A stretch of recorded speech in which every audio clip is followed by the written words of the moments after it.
Hi, I'm Dr. Bertice Berry, and I want to tell you a story. I get some of the most amazing letters that anybody should ever deserve.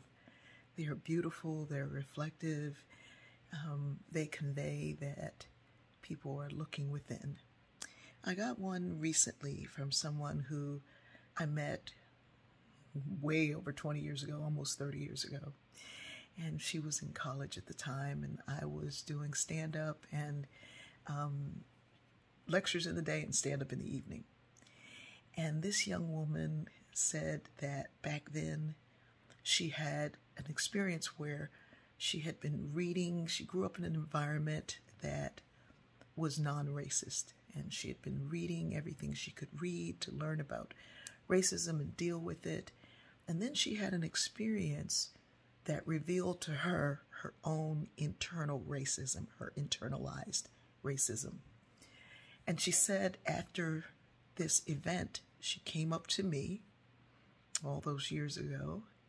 She walks up and she tells me the story, and she goes through the whole thing and how one day some people of color were walking by. She had money in her pocket, and she held it tightly. She clenched it. And she said, "Why did I do that?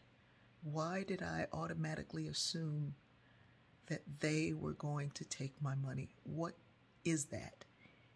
I didn't think I was racist, but there's this internalized thing." And she said she came up after my performance, and she told me that story, and she said, "Why did I do that?" She said all those years ago, I hugged her first, and then I told her why. She said, I said, "Can I hug you?" And I hugged her, and I told her why. And she said, even back then, you gave me love before you gave me the lesson.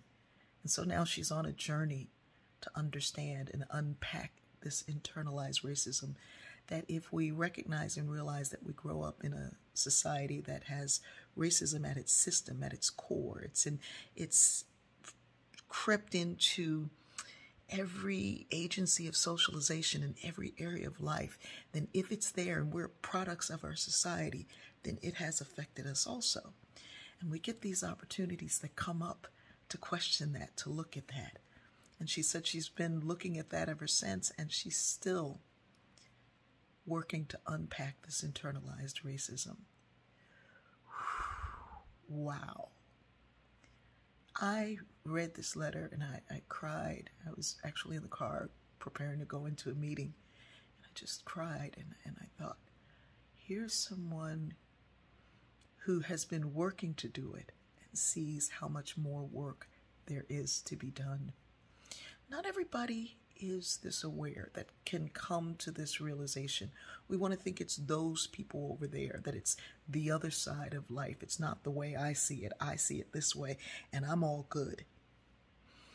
When I do the work that I do, I ask people to work on 3 areas: themselves, their family, people in their household, and the place they work, the area that they work in. If you work in healthcare, to try to dismantle things within the healthcare system. If you work in food service, try to dismantle those things in the food service industry.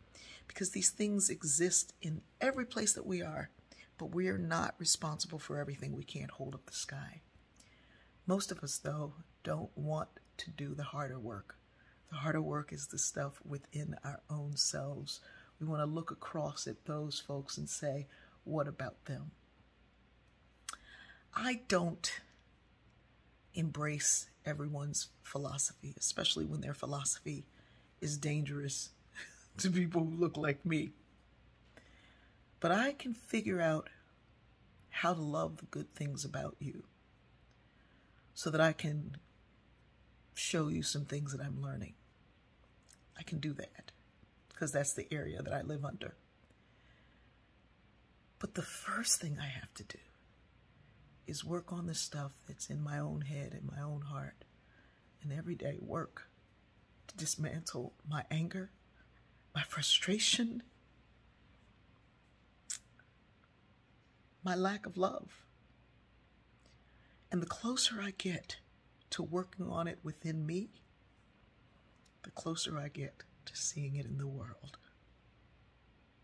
I love you. And I do believe that we're going to get there.